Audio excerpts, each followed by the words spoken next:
What's going on with it, guys? UCF Jaguar coming back at you guys from GenJag.com, and pretty much every video I've made pertaining to the NFL draft, I've had a bunch of Jaguars in the comment section talking about, hey, I prefer us trade back and do such and such. And really, it's not a topic that I've really talked about yet, and that's the Jaguars potentially trading down in the NFL draft. And when I started thinking about this, I did a little bit of research, and I went back to the last 3 drafts and really studied the different trades that have gone on in the top 12. And one thing that you notice is that trading in the top 5, it's a much more premium spot when it comes to giving up a lot more draft capital than when you're trading in, say, the top 10 or like the top 15.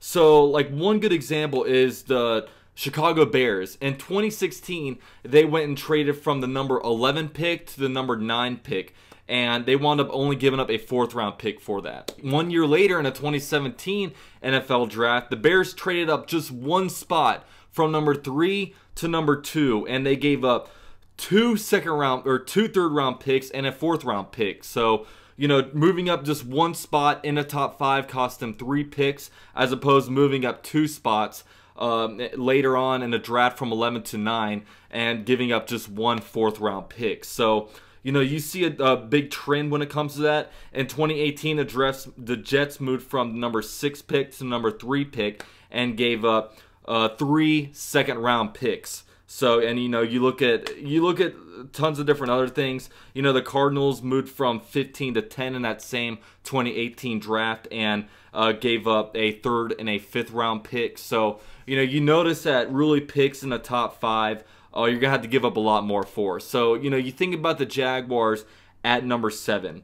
And really the obvious thing when you think about could the Jaguars trade is really for quarterbacks, because when you look at the different trades in the top 12 of the previous 3 drafts, there have been 9 trades in the top 12, and 8 of those trades happen to be for quarterbacks. The only lone one was the Bears in 2016 when they moved up 2 spots to get Leonard Floyd. Other than that, you've seen the Bears trade up for Mitch Trubisky, the Chiefs trade up for Patrick Mahomes. You've seen the Eagles trade for Carson Wentz, the Rams trade for Jared Goff, the Texans trade up for Deshaun Watson, Jets for Darnold, Bills for Josh Allen, and the Cardinals for Josh Rosen. So when you look at the Jaguars at the number 7 pick, there's a good chance that a good quarterback will be available. We'll go ahead and take Kyler Murray out the board because it seems like he's going to go to the Cardinals. And when you look at different mock drafts, it seems like there's a lot of quarterbacks that are going to be there. Dwayne Haskins has been falling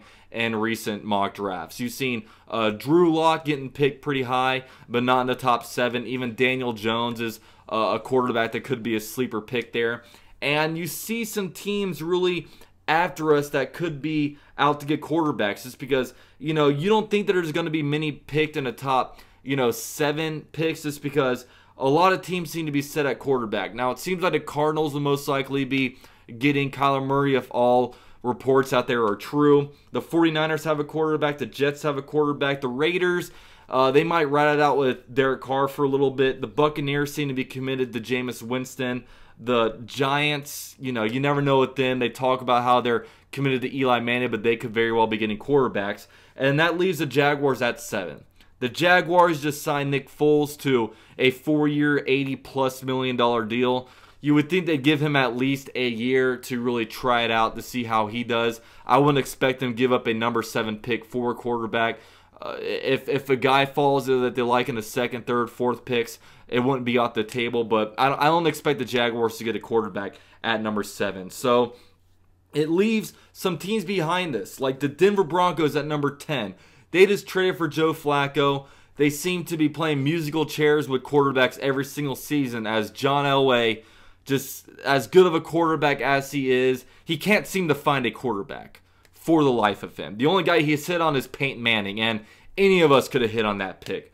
You have Cincinnati at number 11. They could potentially want to trade up, kind of like the Baltimore Ravens did last year, where they're kind of tired of the mediocrity with their current quarterback. I mean, Andy Dalton has just been completely mediocre his whole entire career, and he hasn't been a game changer for them.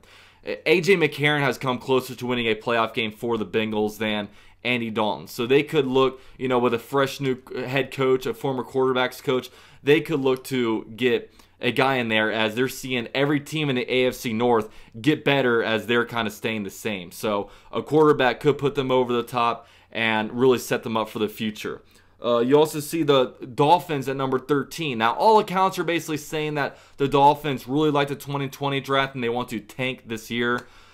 It's just really hard for me to believe that a team is going to go into a year and say, hey, we're just going to lose a bunch of games to get a good draft pick. I mean, these coaches game plan every single game. They have to win the fans over. I just don't see a team accepting that they're going to suck for a year. So if they really like Dwayne Haskins or if they really like Daniel Jones, they can move up. And there's also the Redskins at number 15 who, oh man, they are just going crazy over quarterbacks. I mean, they signed, obviously they had Kirk Cousins for a little bit. Something didn't work out with them, so he's on the Vikings now. Traded for Alex Smith, then signed to him a big deal. His whole football future is in question. They traded for Case Keenum. There's a real chance that they could look to improve the quarterback position and get a guy in this draft. So you never know with that. And also, when it comes to other things, they could potentially look to get not necessarily a quarterback, but teams could move up to get a defensive end. There could be guys out there, like if a team really likes Montez Sweat, they could trade up to get him. Brian Burns, maybe defensive tackles in Rashawn Gary and Ed Oliver. I mean, you've seen, obviously, the Bears. Like I said, they trade up to get Leonard Floyd. Just in the 2018 draft, the Saints actually traded away a first-round pick to get that Marcus Davenport. And, defensive ends, pass rushing guys, they are premier positions. They might be the most important position on a defense, so that could very well happen. Now, what would be the price for the Jaguars if they were to move back in the draft? What could they haul in? What I look at when I did kind of my research and what I did when it comes to trends, I would say the Jaguars moved from 7 to 10. They could potentially acquire a second-round pick from the Broncos or 2 third-round picks. If they move from 7 to 11 with the Bengals, I would expect they could potentially get a 2019 second-round pick and a 2020 third-round pick. If they move from 7 to 13 with the Dolphins, they could pick up 2 second-round picks and a 4th-round pick. If they move back from 7 to 15 with the Redskins, I would only accept that if we get their 2020 first-round pick. So, those are the options if they want to move back. I mean, the Jaguars are in an interesting spot right now where it seems like there could be a blue chip talent right there at tight end, but it's a weak offensive tackle class. So, they could get a Jawan Taylor, but they could get an equally good guy if they were to move back, like maybe an Andre Dillard or maybe Cody Ford.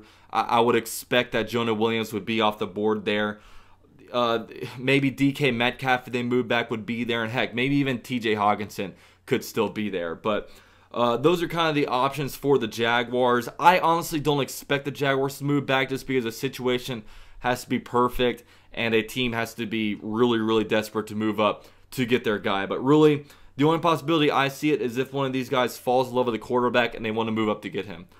So let me know your thoughts of the situation in the comments down below. Please like the video, subscribe to the channel if you guys can, and I'll see you guys next time.